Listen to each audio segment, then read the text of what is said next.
Ladies and gentlemen, this is the birth of the next great NASCAR racing series. It's made a champion out of me, and it's made a lot of drivers that nobody heard of before superstars. I'll tell you what, this is racing. 3, 4, 5 wide. What a lot of fun. Hey, you want fun? I've got fun for you. Hello, everyone. I'm Dave Despain. Welcome to the NASCAR Craftsman Truck Series Rear View Mirror. A look back to 24 great races. The second annual running of the series, even better than the first. I've got Benny Parsons in Charlotte for an extended interview with the champion, Ron Hornaday. What more could you want? You want action. We've got action. We've got all the race highlights. Let's go to the opener. Homestead, Florida. Gentlemen, start your trucks. First green flag of the season in South Florida. You've got Jeff Bodine on the pole and Mike Skinner, the reigning series champion, on the outside pole. Remember the names, Bodine and Skinner. They are side by side when they catch Kenny Allen. Try to pass 3 wide, not room. Around they go. Skinner pretty hard into the wall, but was able to continue. Bodine and Allen were out of the race. First race of the year. We go to the last 65 laps of the action. That's Ron Hornaday at number 16. And Resendiz, Bodine's teammate, trading the lead 5 times. Resendiz takes advantage for good with 34 laps to go. And these two become 2 of the 3 players in what may have been the wildest finish of the year. Watch what happens on the last lap. Hornaday slips wide. Resendiz tries to get underneath. Sprague taps the back of Resendiz. Ooh, will there be retaliation for that? Watch as they come off 4. Resendiz has got that truck as wide as it can be. Sprague's trying to go to the inside. Boom! They touch. Sprague is sideways. Now watch him save the truck. I don't want to hit that wall. I don't want to hit that wall. Spins it around. Stands on the gas and just misses the concrete. What a finish.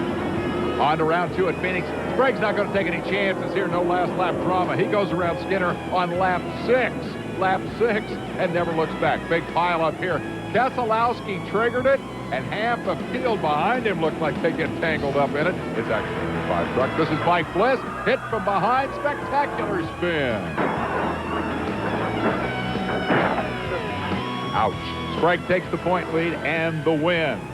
We go on to Portland, where things got off to a rocky start. Rich Bickle spinning after contact with Resendiz. Night racing proved to be to the advantage of Ron Hornaday. Look at the traffic jam. He says, I'll go down to the inside. Takes the lead from Skinner. Bliss, strong, battling for second with Skinner.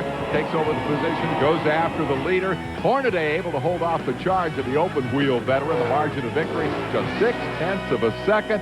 Hornaday now takes the point lead with the win. Next race, Monroe, Washington. Bliss showing everybody what he was made of. Ducks under Toby Butler in the 52 Chevy, and he's got the lead. But there are obstacles ahead. Bobby Gill and Bill Sedgwick stop Bliss's heart with this one. Where am I going to go? He goes right through the middle with no problem. I don't get scared doing this stuff at all. All right, watch Hornaday. Go to the grass to make the pass. He's around Bickle. He's got second spot. And now it's Portland all over again. Hornaday working on Bliss. They're side by side for the lead. Mike holds his ground. Scores his first win of the season, second of his career. Says, hey, I'm a man to watch too in the NASCAR Craftsman Truck Series. Cue the cheers. All right, take a look at the point standings after 4 races. Hornaday leading the series, only 1 victory, but that all-important top 5 every week. Sprague and Skinner chasing, and then the rookies, Ron Barfield and Brian Reffner. Barfield would not run the entire series, but Reffner would battle all year for Cintas Rookie of the Year. All right, time to bring in the big guy. Benny Parsons down in North Carolina. He and I share the booth at the ESPN truck races, and he's standing by with the hero of the season. Well, thank you very much, Dave. That special guest is our 1996 NASCAR Craftsman Truck Series champion, Ron Hornaday. Congratulations. Benny, thank you. Means a lot. After 4 races, you're leading the points. Is that where you wanted to be?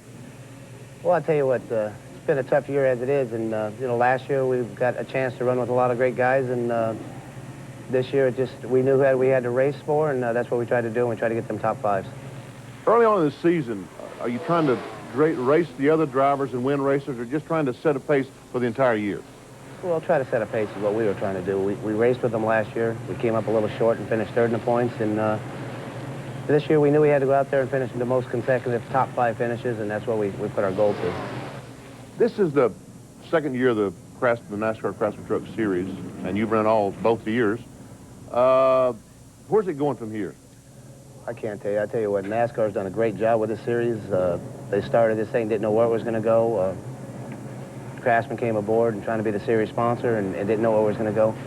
They had a 5-year plan. They've already passed that plan. So I tell you, you know, last year we had 18 trucks going for the championship. This year we had 30 trucks going for the championship. So I tell you what, a lot of great drivers out there. Every one of them has been driving out there, has been a champion or a Saturday night race and ran hard. So the competition level is so high in this series, and I'm just proud to even be a part of it and, you know, get the opportunity to drive for Dale and Teresa Earnhardt. And what a great year. I tell you, I can't even explain it to you.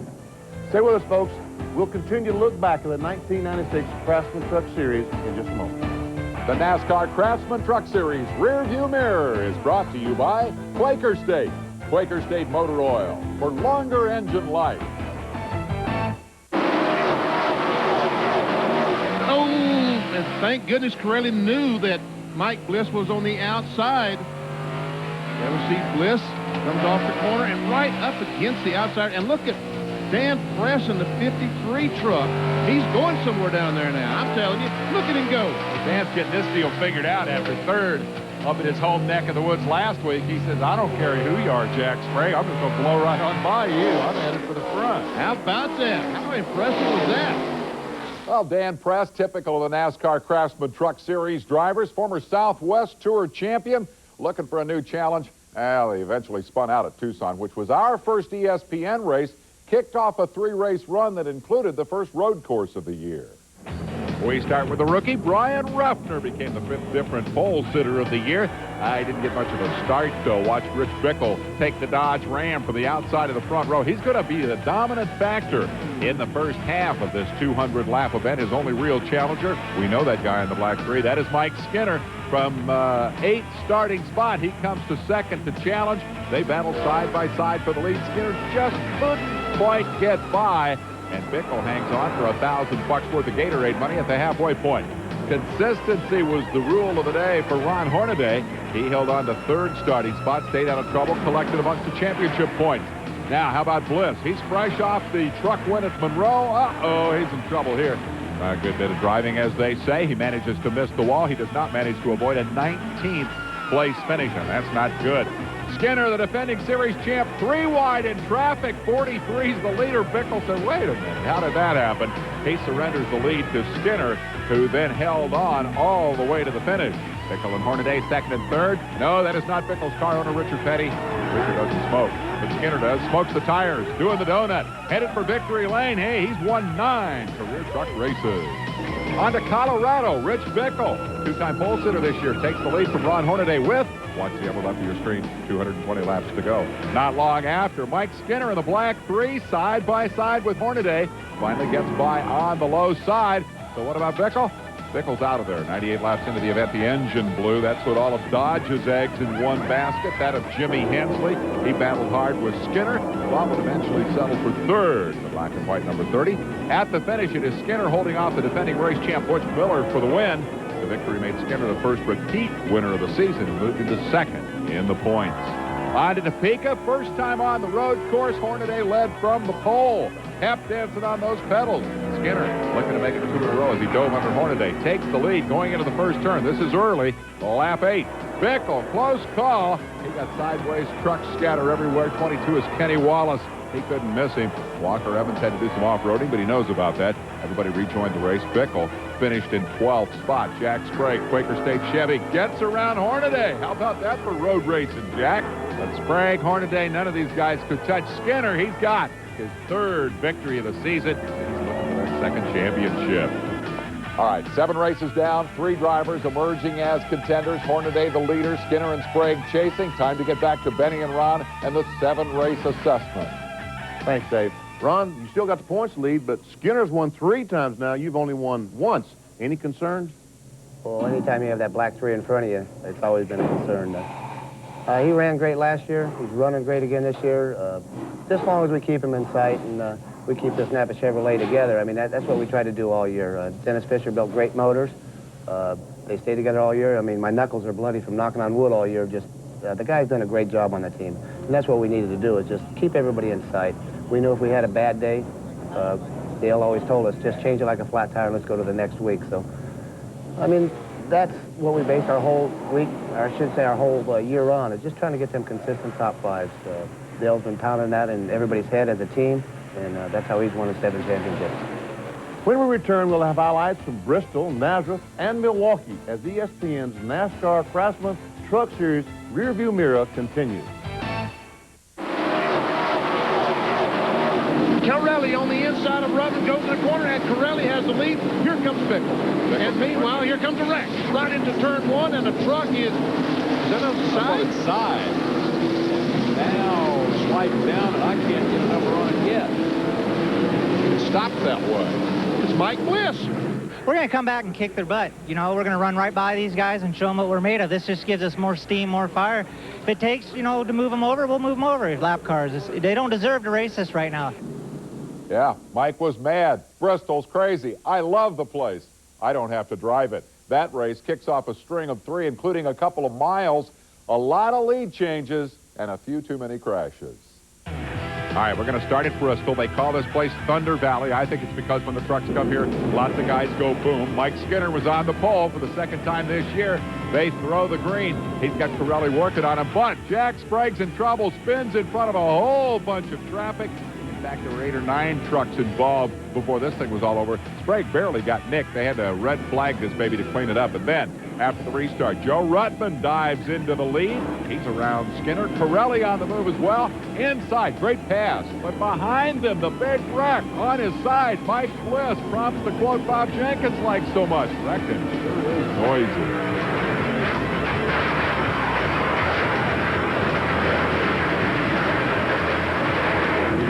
Al Bliss was okay, although angry. The action stopped for the 2nd time that night. He hurt the fence.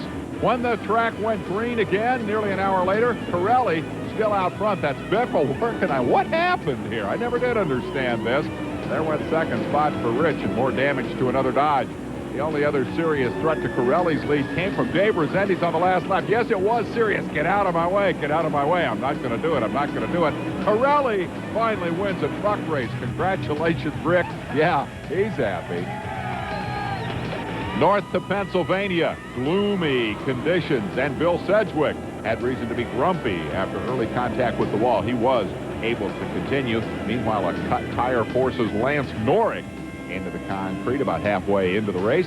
It's a little tough to pass here. Jimmy Hensley led every lap up until halfway. That changed when Ron Hornaday launched this attack, a successful attack, and took over the lead. It did not last very long because Sprague did exactly the same thing to Hornaday shortly thereafter. The late slip by Hornaday was the one that made him pretty unhappy. He went from 3rd to 5th just moments before this race was red flagged. What had been missed became a rain, and that forced an early end of the race. Victory awarded to Jack Sprague. Next, there's something brewing in Milwaukee. Jack Sprague has a chance to take sole possession of the point lead. He's ready. He's confident. At the start, the pole sitter Mike Bliss side by side with Mike Skinner, but Bliss was able to lead lap 1. Didn't last for long, though. Here comes Skinner storming by on the inside. Less than 20 laps later, they're side by side again. Bliss taking over the lead, and Sprague now goes into 2nd spot. He's the man to watch. He passes Bliss for the top spot. Just 2 laps later, what a great truck race. Sets up a constant battle for the lead. Never before have we seen this kind of swapping. In fact, in 150 laps, they traded the top spot 12 times, 3 times in only 5 laps. New pavement made this place fast, but treacherous off the groove. That's Refner in trouble, and when he turns left, now that's other people's trouble. Jay Sauter and Dave Resendiz also involved. We can take another look at this from Refner's point of view.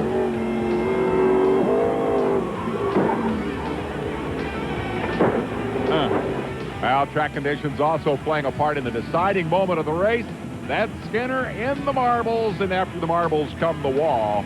And after leading the race, he ends up finishing in 7th spot. Sprague took the checkered flag. Largest victory margin of the season. He was 3 seconds in front of Sedgwick, Hornaday, and Hensley. A new series record, 17 lead changes. Sprague pumped about the competition. I tell you what, I like racing with Ron Hornaday and Mike Skinner more than anybody in this world. Man. We have more darn fun. These guys are great to race with side by side or whatever, but the track's coming up pretty bad at the end, and there wasn't nothing left on the racetrack. All right, Jack Sprague's 3rd win of the year gives him the point lead after Milwaukee, but the top 3 are within 60 points, a fascinating title chase. We have also seen 3 different leaders for the championship, a new first-time winner with Corelli at Bristol, and more lead changes at Milwaukee than in any race in Truck Series history. We also see a little dent in the title hopes of Hornaday. How about it, Benny? That's exactly right. Hey, babe, you lost a points lead. Are you thinking about changing that strategy? Well, it's hard to say. You know, it's too early in the season. Got a lot of races left, but you know, Jack Sprague's is quick. Mike Skinner's been quick. This whole Truck Series has been just so competitive, and no, we're just going to keep staying with the same game plan. We're just going to go ahead and try to get them top 5 finishes, keep on doing what we've been doing, and keep this Napa Chevrolet up front. Like I said, the crew's done a great job, and that's what you got to keep going. It's not change, you know, what you've been doing. Ron, this series has attracted competitors from all kinds of series: sprint cars, midgets, off-road, late models.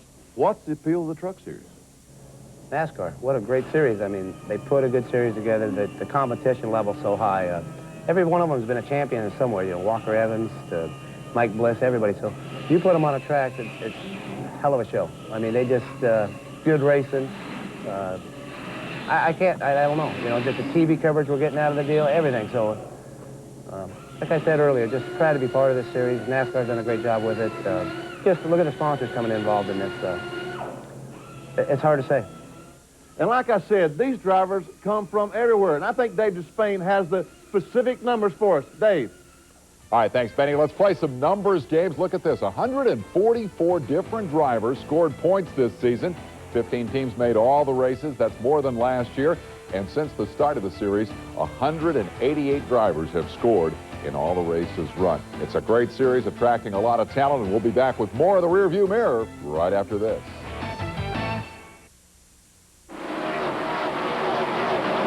Meanwhile, check this out. Sprague in the 24 Chevrolet from Hendrick Motorsports comes right up alongside Jimmy Hensley and says, if you aren't going to go past Skinner, I am. Wow, quick pass. Wow. Now that, folks, was very, very impressive, the way that Sprague was able to do that. Man, oh man. Every pass we've seen tonight's taking a half a lap to complete. He did that like surgery. It was just in, cut, and out. All right, Jack Sprague becoming a star. Here's a guy who's run all the truck races to date, but for the first half of last year didn't even have a regular season ride. Hendrick Motorsports picked him up. He says rejuvenated his racing career, and now he's the top cat in the series as we head into a 3-week string that had 3 different winners. Let's go to Louisville. No, it's not the Derby. It's a truck race, and Mike Bliss is on the pole, and he's got competition throughout this thing from this guy right here, number 16, Hornaday, battling for the championship, banging into Bliss side by side. A lead swapping affair here. First, Hornaday goes by on the inside, then Bliss retaliates, and they swapped it back and forth to halfway. Then shortly after the restart, this thing got ugly. Watch Randy Renfro spin back into the wall. There is fuel there, and when Joe Gaeta arrives, there's a spark, and then there is fire. Minor burns for Renfro. Gaeta was uninjured. From there on, that was kind of a ho-hum deal, except for Mike Bliss, who was sitting in 6th spot when he turned it around with 12 laps to go. Final caution of the race. On the restart, Hornaday had him covered. Second place, Mike Skinner never was a real challenge, and so Ron wins his 2nd race of the year. I-70 Speedway, Bliss and Hornaday are at it again. They swapped the lead a half dozen times. The bad news here was for contender Jack Sprague. Big slide after contact with Skinner. He wound up 14th, but it could have been worse. He could have been Bob Keselowski. Wham! Into the wall, flipping and tumbling down the banking. Keselowski is okay, but the truck did some major damage to the concrete, brought out a red flag. That gave him time to get the band together and the disco music, because Mike Bliss, once he got his 2nd victory of the year, was ready for it. Check it out. He's a dancing fool, ladies and gentlemen. Feels good to win a truck race. And with that, we're off to Indianapolis Raceway Park, the only track in America with tread cam. I love that shot. Green flag falls. Mike Skinner jumps out front. Anything unusual about that? No, no, no. Okay, Mark Gibson gave Skinner a scare with that near miss, but Mike stays out front. Jack Sprague did have an impressive night. He moved up from his 3rd row starting spot, goes around Jimmy Hensley into 2nd, hopes that maybe he can run down Skinner, but that's not going to happen. Mike Skinner has led every lap of both the truck races at Indianapolis Raceway Park, and he claims his 4th victory of the season. Love it when a plan's good. All right, so Skinner and Hornaday win races, and Sprague has the disaster at Odessa. A big shuffle in the points. Hornaday goes back on top. Now we're halfway through the season. Hornaday is in the position he has enjoyed most of the year, but Benny, he's got Skinner bearing down on him. Ron, you got the points lead back, but Skinner is looking tougher and tougher.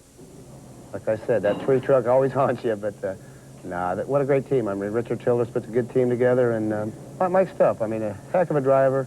Don't take nothing away from nobody in this championship, though. I mean, they're all still tough. Mike was the problem this time.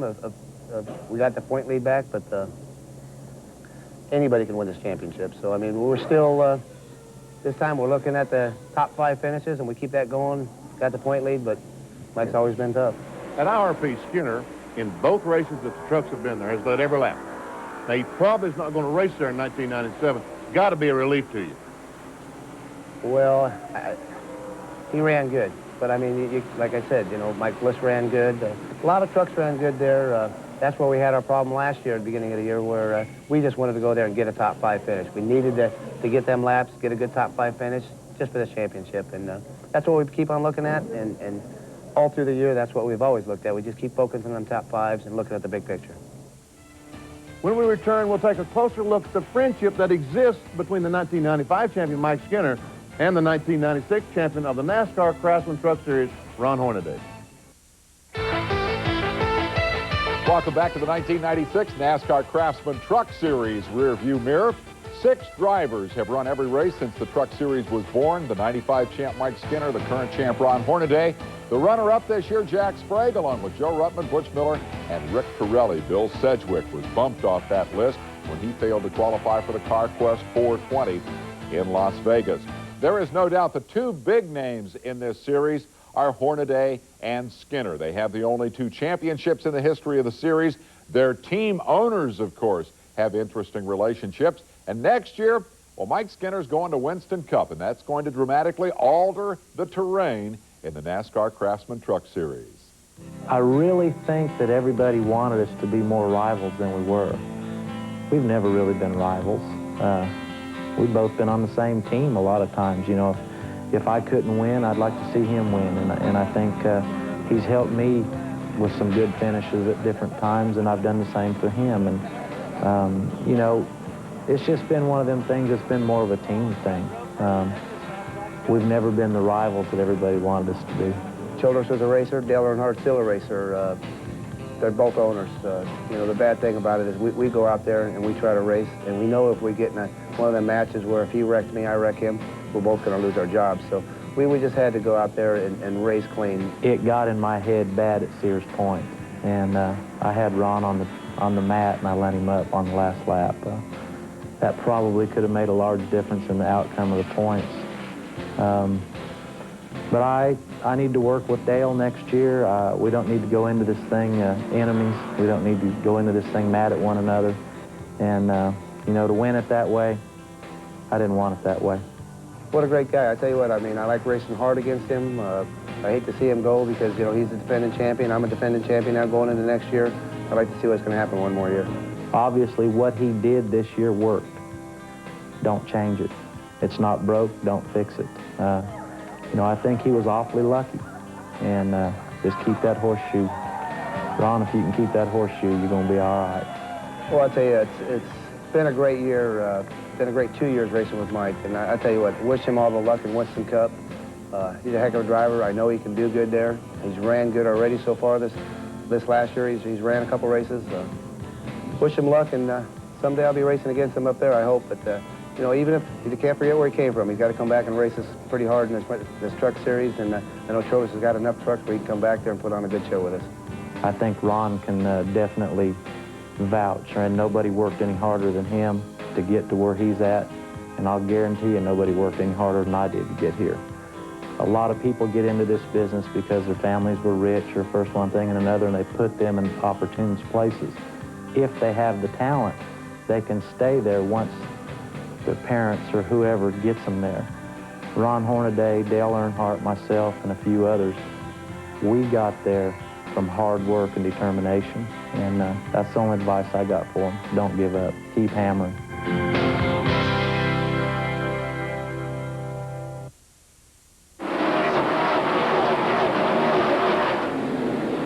He's on the inside of Sprague. Oh, and they make contact. And here comes Mark by 1. He's trying to get by Hornaday. Rutman is trying to get by Sprague. And some smoke out of Sprague's truck. He's got sheet metal on the tire, apparently, after the contact with Hornaday. That is significant in terms of the championship standings. Hornaday slammed Sprague pretty good. Well, significant indeed. Jack Sprague's going to remember that race as the key to the outcome of the season for him, I think, but I don't want to give it away. Instead, I want to get to the tape. We've got 5 races within a month. Talk about a hard-working bunch of guys, and 3 of these are tracks they've never been to. Let's get to Flemington, New Jersey. This is Flemington, New Jersey, where the walls are lined with styrofoam and where Brian Ruffner, the rookie, started on the pole for the second time this season, led the first 3 laps, then Skinner goes by. He obviously is a man on a mission trying to repeat that championship. He's challenged by Joe Rutman. And the no sponsor number 80, Rutman takes the lead. Lap 85, 8 laps later, Hensley and Skinner both go around. And Walker Evans demonstrates why they line the track with styrofoam. That episode wasn't all that controversial. The one that followed was a little bit shortly after the restart. Skinner gets up the inside of Rutman and turns him around, and because Skinner kept going, the crowd all booed. Rutman breaks the blocks and also loses the opportunity to win. Skinner did that and gets a Gatorade shower for his efforts. We move on to the road course at Watkins Glen, and who is this guy? Well, you know by now. This guy is Steve Hart, who got in Joe Nemechek's truck because Joe Nemechek was elsewhere, put it on the pole. Then Joe flew in and had to start from the back. They throw the green flag. Hornaday takes the lead from Skinner on lap 21 and was never really challenged from that moment on. Here's a little problem for Monty Klein. He's out of control. And look, more styrofoam. He's okay, but it sure made a mess. Hornaday went on to score his 3rd victory of the year. Nemechek came from the back to 2nd. Skinner 3rd, Sprague 4th. Enough for Hornaday to retake the points lead from Skinner. That's why he has, oh look, another Gatorade shower. More controversy. We're at Nashville. Skinner slips a little, and as he corrects, gets into the back of the leader, Harry Gant. And the fans really, really hated that one. You do not want to spin the popular Harry Gant, and as a result, they all cheered when they put Skinner in the penalty box for 3 laps. Wow. Dave Rezendes inherits the lead from Gant. Hornaday was on his tailgate when they took the checkered flag, but really not in a position to challenge. Rezendes gets his 2nd victory of the year. All right, you remember Hurricane Fran? The truck drivers do. It was wet, it was windy, it was Richmond, and it was in doubt. Nobody in the world thought this race was going to happen. Open wheel regular Kenny Irwin, first truck race, starts on the pole, and it immediately starts to shower. There was an awful lot of yellow, an awful lot of red, and an awful lot of good racing. Here's Mark Martin in the 99 around the outside. In his Truck Series debut, he passes the big guy, Mike Skinner. Hornaday and Bliss, did they touch? I don't know. Did Bliss spin? Yes, he did. Right down across the infield grass. Bad luck continuing as his Ford loops again up in turn 2. This time he gets into the wall. Was the track wet by then? Yes, it was. NASCAR says, hey, we need a halftime break anyway, throw the red. Remember that contact we showed you between Hornaday and Sprague? Sprague has sheet metal rubbing against the left front tire. Guess what the outcome of that was? And you guessed it. Here's a championship contender slapping the concrete hard and out of the race. Very, very costly night for Jack Sprague, who probably remembers that 29th place finish as the biggest disaster of the season. 5 laps later, they threw the red flag for good, and Mike Skinner was declared the winner as heavy rains descended on the Richmond area. There was very little time for Skinner to celebrate because this series was in Loudon, New Hampshire 3 days later. The name of the game is momentum. Skinner has moved within 54 points of Hornaday. He starts from his 14th pole of the career, and he's ready to rock and roll until the engine expires after just 32 laps. Skinner finishes 27th. Another big series turning point. Jack Sprague and Joe Rutman will dominate this race, and they were out front with just a couple of laps to go when Nathan Butke and Mike Bliss made contact behind them. That's Butke in the 75. Watch the hit. Head on into the concrete wall. But he's okay. The trucks are tough, too. Green flag with just 2 laps to go. Hornaday looked like he was headed for a third-place finish, but in front of him, Sprague is on the inside. Ruttman is on the outside. Contact. Around goes Ruttman. By goes Hornaday. Sprague says, how did this happen to me? He ends up second, the man he's trying to beat for the championship.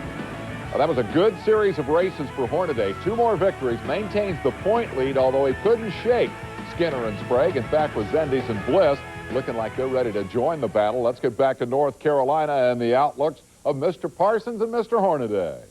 Couple more victories, Watkins, Glen, and Loudon. Got to be pleased with that.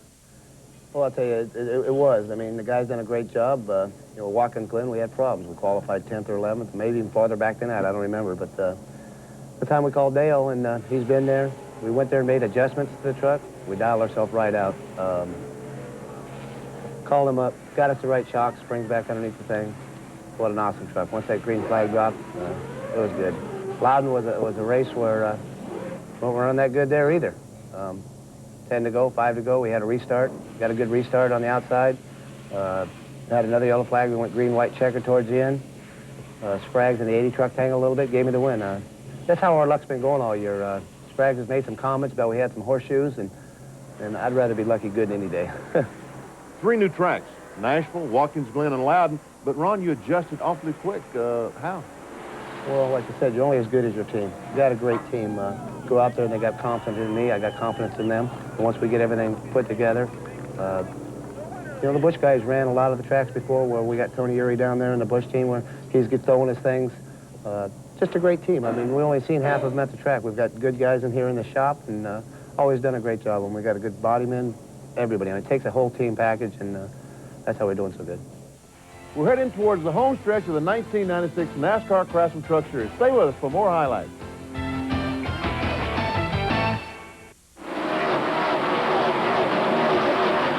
Skinner tries to go on the outside. Now, who can get off the corner best? Man, it's side by side for a second spot. Skinner's in good shape for the left-handers. They take the white flag. The difference is about half a fender.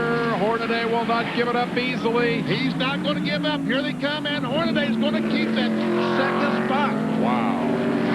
Man, oh, man. Everything I know about road racing says Skinner should have been able to get around him there. That's exactly right. Hornaday just refused to give away that second spot. I'll tell you what, that was a fun race to call. It's typical of these two guys. Skinner and Hornaday battling for the championship, battling for position on the racetrack. Part of a 3-race run on ESPN, a couple of short tracks, and then that classic at Sears Point. The truck ran at Martinsville, Virginia in conjunction with the Winston Cup car, so Bobby Hamilton says, what the heck, I might as well win the pole and lead the first 116 laps in my first ever truck race. Not bad. Butch Miller had one of the best races of the 96 season for him, took the lead from Hamilton, held it through the halfway point, but it was Skinner on the move. He got past Miller after a restart and took the checkered flag for the 7th time of the season. It's the short track tour. They go from here to North Wilkesboro. Winston Cup regulars Johnny Benson and Mark Martin make the front row for the Lowe's 250. Benson in yellow led the first 77 laps before he was passed by Mike Skinner as the defending series champ took the next 96 circuits and put him in his pocket.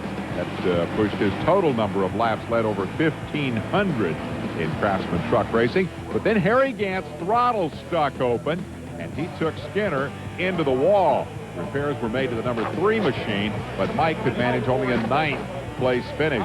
Sprague inherited the lead, but it didn't last long. Look at Mark Martin cooking on the bottom. Just 3 laps later, he's in front. Series leader Hornaday also experiencing a wall banger following this encounter with Mike Bliss. A la Jack Sprague at Richmond. The tire blew shortly thereafter, and Hornaday touches the wall. He is outside the top 10 for the first time all season. Skinner and Hornaday out of the way. Martin becomes the only Winston Cup regular to win, and Sprague gains point ground by finishing second. We're on to Sears Point. This is the one we started the segment with, and it's worth spending some time with. What a great race. Skinner had started from the pole. Hornaday was on the outside, and they had swapped the top spot 6 times by lap 18 when Skinner made this move to the inside. Fast forward to a restart after a caution. Perhaps it's rubber buildup on the tires. Skinner's machine won't turn, and he's up on top of the tire barrier with a full course yellow and no chance to win the race. He was able to stay on the lead lap, relegated to 21st position. But I'll give you a hint, ladies and gentlemen, you've not seen the last of Mike Skinner. Hornaday has to deal with Resendiz all of a sudden. Dave's going to drive right around the outside and take the lead from Hornaday and then magically turn into, guess who?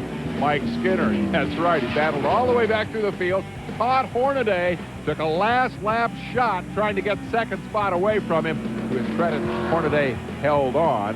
To Resendiz's credit, he ran away and won the race, and it was Hornaday second, Skinner third. A wild afternoon at Sears Point Raceway. Getting down to the stretch run, only 3 races left. Hornaday now with less than a 100-point lead over Skinner. He had the disaster at North Wilkesboro, but the consistency and the top 5s were still better than Skinner's 7 wins. Sprague's still not out of the hunt. Let's get back to North Carolina. Benny and Ron. Ron, you still got the point lead, but at North Wilkesboro, you first finished out of the top 10. What happened? It's one of them days, you know. We ran good all day, trying to get some position towards the end of the race. Didn't know Mike Bliss was on the outside. I moved up into him, pulled the valve stem out of the right rear tire. So it's only 2 laps we lost in the whole year. It was a bad day, but we had to just shrug the shoulders and go on to the next one. So you were able to just put it behind you? Well, yeah, I mean, that's what you got to do, and that's what Dale Earnhardt and always told us, and on our Monday little speeches and talks of, you know, we got that flat tire, and like I told you earlier, change it like a flat tire. Let's go on to the next week, and that one's past us. Man, you went to Sonoma, had an incredible run with Skinner, an incredible race there at the end. Was that fun or just a little scary? Well, I tell you, Mike Skinner came up to me with about 4 or 5 races to go, and he says, "Remember how I won a championship last year?" He says, "I raced all the way." Come down to that race there. He just before the race, he said, "Remember, we got to race hard so you can get this championship." Come up to that last lap. Those extra 5 points mean a lot, and we ran him hard. We did that white flag lap. We come up on the outside of him and ran in there, and he really raced me clean. What a great day all day long. You know, we had some close calls. We were skidding the brakes. I had too big of a sway bar in the front. Blistered the right front tire doing that. It was a tough day. The championship, you can see it out there. It's in sight. Are you changing anything? Preparation of the way you're driving? Not at all. Like I said, you take a team with championship caliber. It showed it this year. The guy's done a great job all year with just keeping that truck together. And that's what we need to do, is keep that truck together, get them top 5 finishes, and see what we got to do. You know, we only got a couple races left, so we just had to keep doing what we've been doing to get us where we're at. When we return, we'll find out who the Cintas Rookie of the Year is and wrap up the 1996 season for the NASCAR Craftsman Truck Series.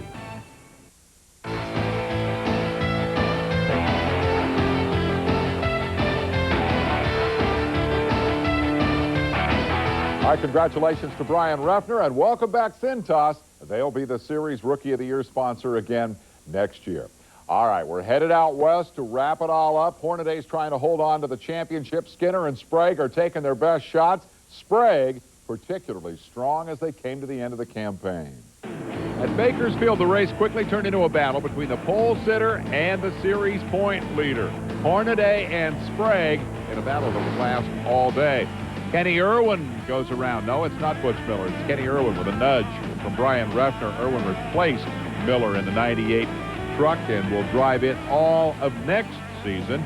Meanwhile, Irwin's predecessor, last year's most popular driver, Butch Miller, moving into the Walker Evans number 19, and he will run that for the rest of the year. He pulled out a 6th-place finish and looked like he was going to maintain his 7th-place point standing. Bill Sedgwick, Darrell Waltrip's guy, having a great run here in the number 17. This is his hometown racetrack. He knows it like the back of his hand. He knows that if you run out of brakes, you're going to run right into the back of the truck in front of you, and that is exactly what happened. Here it comes. The truck in front of him is Butch Miller. Butch says, "Oh, come on, man, I just got this right. Nobody's fault here, just racing." Miller's able to continue what Sedgwick's done for the day. Scariest moment of the day. Toby Butler, truck is broken. He's trying to get to the pits. Here comes Rick McRae, drills him, breaks the fuel cell, big fire. Butler managed to get the truck down to the inside, climbed out in a hurry. McRae was treated and released. Butler was kept at the hospital overnight. I guess it's no surprise that he had some minor burns and smoke inhalation, but he was released on Monday. They had to stop the race to clean up the mess, and when racing resumed, it was a 4-truck battle. Hornaday, Sprague, Bickle, and the ever-present Skinner number 3. Bickle got around Sprague for second, then they made contact. and went sliding through the infield grass, both able to continue, neither a threat to win after this. And the resulting caution allowed Skinner to get right up on Hornaday. Then with 2 laps left, Skinner took the high road, went around the outside, took the lead, eventually the win. He only led 2 laps all day, the last 2 laps of the race.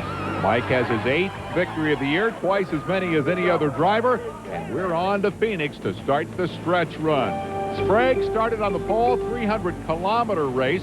He took the early lead over Winston Cup regular Johnny Benson. This is Lance Norick in trouble. First he hit the inside wall, then he hit the outside wall, then they pronounced him okay.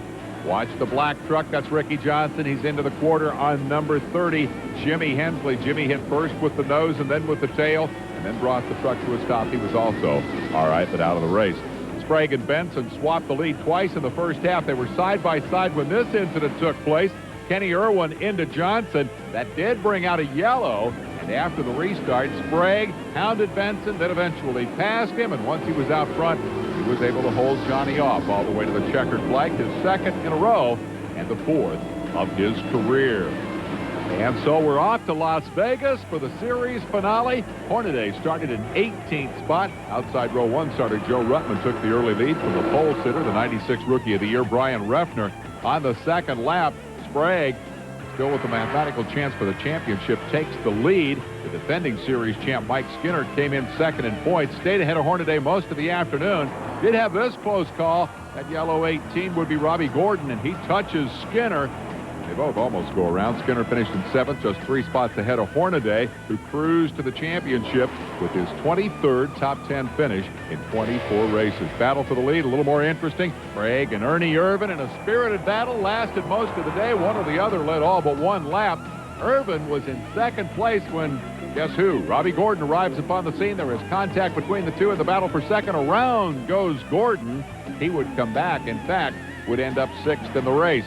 With 29 laps to go, Sprague drove his Quaker State Chevrolet around Irvin for the final time, took the lead for good. At the end, he had to hold off Winston Cup regular Bill Elliott in his first truck race to pick up his 5th win of the year, and that's enough for Jack Sprague to take over 2nd in the final standings. But here's your champion. It is Ron Hornaday with 18 top 5 finishes, who wins the crown. 4,536 laps, and he only missed 2.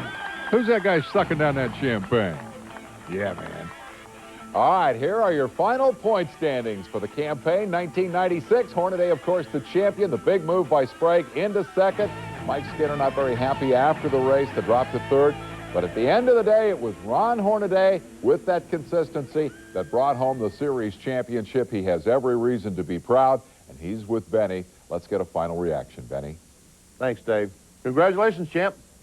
Well, I tell you, that's hard to bite, you know. I tell you what, these guys done a great job, and I appreciate it. I mean, we can't even express how much it took to do it, how hard it was.